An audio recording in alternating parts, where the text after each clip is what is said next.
165 सालों पुराने इतिहास को बयान करता ये बरगद का पेड़। आज हम जिस इतिहास की बात करने वाले हैं उस वक्त का कोई शख्स अब इस दुनिया में शायद नहीं है सिवाय इस पेड़ के।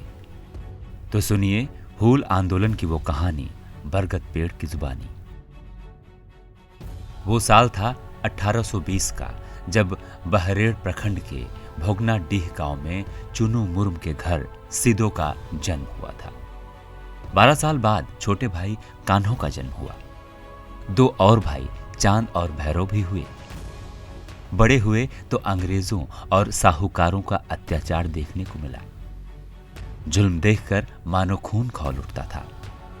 ठाना कि मुल्क को अंग्रेजी हुकूमत के चुंगल से आजाद कराकर ही दम लेंगे।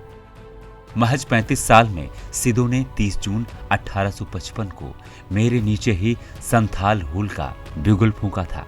1855 में इसी संथाल परगना में सिद्धू कानू चांद भैरव 4 भाई हुए थे। उस समय एक आंदोलन हुआ जो सिद्धू कानू के नाम से प्रसिद्ध हुआ। यह स्वतंत्रता संग्राम का आंदोलन था। सिदो ने अपने दैवी शक्ति का हवाला देते हुए लोगों को साल की टहनी भेजकर हूल में शामिल होने का आमंत्रण भेजा था। 400 गांव के 50,000 से ज्यादा संथाली इसमें शामिल हुए थे। अपने अदम्य वीरता, साहस और विश्वास के साथ सिदो कान्हू ने तीर धनुष के बल पर ब्रिटिशर्स के छक्के छुड़ा दिए। भाई चंद्राय भैरव और बहन फूलो झानो ने भी पूरा साथ दिया। अंग्रेजों के साथ संथालों की जबरदस्त लड़ाई हुई। संथाल के लोगों की धनुष बाण की कला ने अंग्रेजों को पानी पिला दिया। बंदूक और टैंक के सामने भी संथालों ने डटकर मुकाबला किया। हालांकि इस मुठभेड़ में संथालियों की हार हुई और अंग्रेजों ने मेरी ही एक टहनी से दोनों भाइयों को लटका दिया। जबकि 1855-56 में सिद्धू कानू की क्रांति हुई थी।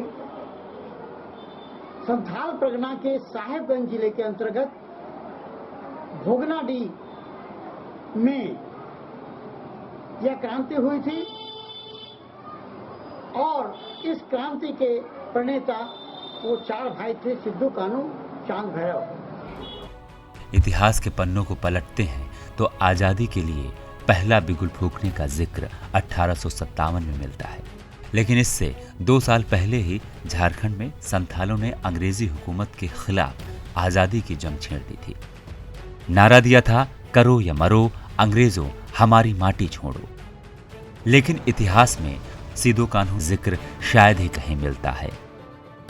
इतिहासकार ये मांग करते हैं कि चारों भाइयों को इतिहास की किताबों में जगह दी जाए और ये बताया जाए कि 1857 से पहले ही आजादी के लिए लड़ाई शुरू हुई थी। सिद्धू कान्हू चांद भैरव और हमारा फूलो झानो, ये निश्चित रूप से इतिहासकारों ने इनके साथ अन्याय किया है और उसी का परिणाम है कि आज भी हम इतिहास को अगर हम देखते हैं तो इतिहास में कहीं भी इनका नाम नहीं दिखता है। केवल हम लोग शहीद दिवस एक दिन मना लेते हैं, लेकिन आज भी हम चाहेंगे कि पुनः इतिहास लिखने की जरूरत है। जिस संथाल परगना के लोगों के अंग्रेजी शासन को उखाड़ फेंकने के लिए बिगुल फूंका था, उसी इलाके में गरीबों का विकास राजनीतिक रस्साकशी और अफसरशाही के नीचे रुक गया है। संथाल समाज के लोग आज भी बुनियादी सुविधाओं से महरूम हैं।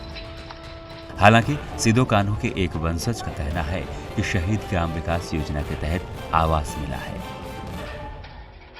पानी के लिए नलकूप की व्यवस्था की गई है, लेकिन जिस रफ्तार से विकास होना चाहिए वो नहीं हुआ।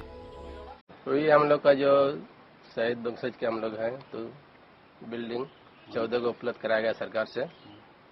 ग्राम विकास जो शहीद ग्राम वो लोग पूरा गांव में जितना भी आदिवासी है सबको मिल गया है। क्या बिजली पानी तो ही है, आवास दिया, गैस चूल्हा दिया। शहीद ग्राम भोगनाडीह में का घर में सबका गैस चूल्हा भी दिया गया है। उपायुक्त ने कहा कि पंचकठिया में शहीद स्थल पर 11 अप्रैल को सिदो कान्हू की जयंती के अवसर पर तोरण द्वार का उद्घाटन किया जाएगा। शहीद के गांव बरहेट के भोगनाडीह में सरकार की हर योजनाएं पहुंचाई जा रही हैं। जहाँ पर उनका शहादत स्थल है पचकटिया, वहाँ पर क्योंकि पहले एक तोरण द्वार हुआ करता था, वो एडीबी रोड के निर्माण के समय उसको हटाया गया था। पुनः उसको निर्माण के लिए राशि प्राप्त हो चुकी है स्टेट से, उसका भी हम लोग निर्माण कार्य और शिलान्यास उसी दिन रखेंगे, जिससे कि पुनः एक अच्छा सा तोरण द्वार एडीबी रोड पे बनाया जा सके।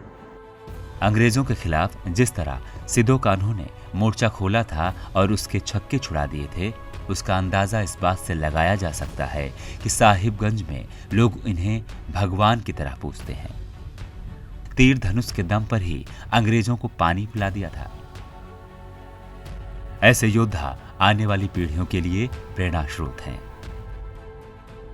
शिवशंकर कुमार, ईटीवी भारत, साहिबगंज।